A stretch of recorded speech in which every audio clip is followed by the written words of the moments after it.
এইটা নিয়ে আমাদের সবারই ভিশন আছে। আমাদের এই গল্পটা যখন চরকি ক্রিয়েটিভ টিমের সাথে আমরা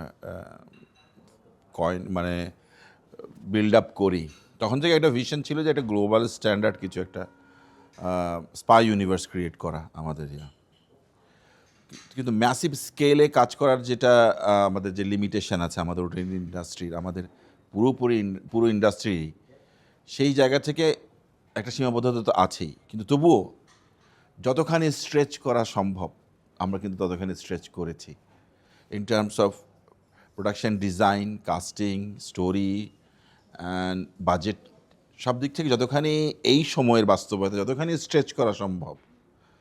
অ্যাকচুয়ালি আমি বিলিভ এই সবচেয়ে হাইয়েস্ট স্ট্রেচ করেছি আমরা এই সময়ের বাস্তবতায়।